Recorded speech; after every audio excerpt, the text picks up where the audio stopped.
Hello, good evening. My name is Wilson Aisiriowen Odiase, and I'm the senior pastor of Land of Grace Ministry. And briefly, I want to make a contribution to the controversy of the tithe that has recently risen up in Nigeria, and is widely being speculated around that tithe is a sin, or tithe is something that is outdated. It belongs to the Old Testament. Now, if tithe belongs to the Old Testament and we are now in the New Testament, that we need nothing to do with the Old Testament anymore because we are in the era of grace, do you also realize that the keeping of the Sabbath day is also Old Testament? Yes. Sabbath day is Old Testament law. God, in the book of Exodus, chapter number 20 and verse 8, God speaking through Moses that Sabbath day needs to be kept holy. It needs to be observed. No work should be done that day. People should gather around for the purpose of serving God. Now, what about Holy Communion? That's the number second question. Holy Communion also is an Old Testament practice. And as a matter of fact, it's a little bit ritualistic, but it's an Old Testament practice. The Holy Communion was formerly called the Sabbath, the Passover, sorry. It was formerly called the Passover. And in the book of Leviticus, chapter number 23, verse 5, you see a law was made that have to do with the Passover. Passover should be observed, and it was in the Old Testament. And do you know that even in the New Testament, Jesus observed it throughout his life? He kept the Passover throughout his life. In Luke chapter number 4, he went to the synagogue to keep the Sabbath day. It was his custom to keep the Sabbath day. Because in the Old Testament, there's a particular word Paul used in the New Testament, that anybody who do not follow the Old Testament law, if you don't follow all the law, if you fail one law, you fail all. And now they are bringing emotion. They are trying to select some of the things we practice now that have to do with tithe. And they're asking you that it is wrong. So everything about the New Testament that we do should be wrong. As a matter of fact, going to church should also be wrong. We should stay at home and no longer serve God because it started with the Old Testament.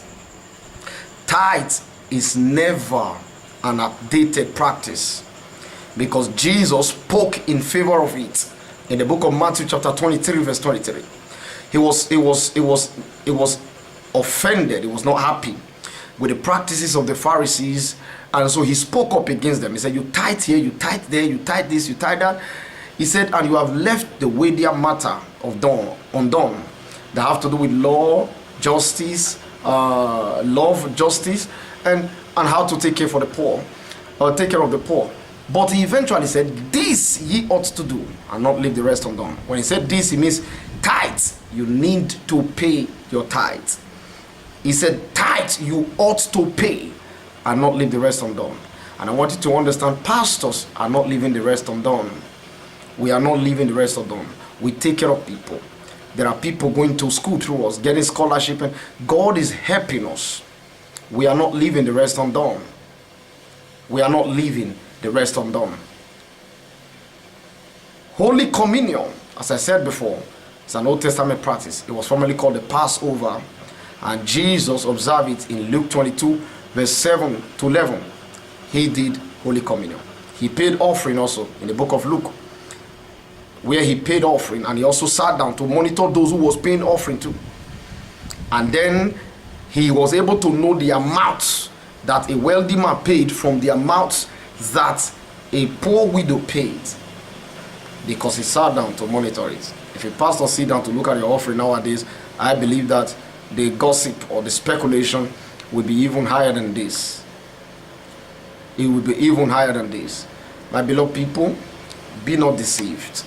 What you are experiencing now is the spirit of Judas. The spirit of Judas. They are not raising motions against other aspects.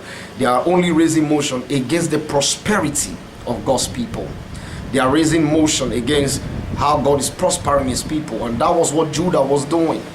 If you read the book of John chapter number 12 from verse 3 to 8, you discover that there was a woman by name Mary who saved all her money in an alabaster box and eventually broke the box and bought a very costly olive oil and poured the oil on Jesus.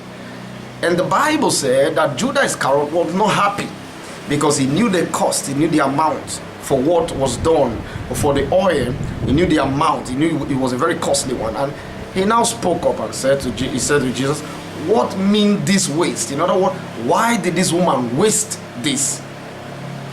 This oil would have been sold and the money given to the poor.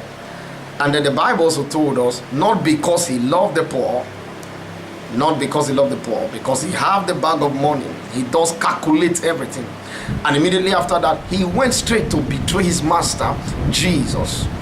I need you to trace from that book of John 12, verse 3 to 8, and relate it now with what you are saying.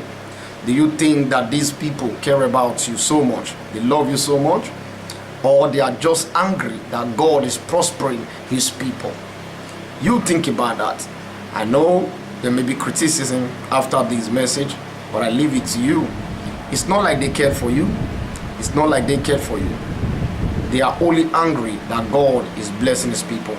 But I want you to understand that lives and souls are also blessed by us. And in my conclusion, if anybody is not able to show you from the Bible where Jesus kicked against tithe directly, where Jesus told you not to pay tithe, then don't listen to these people. Feel free to criticize and have a nice day.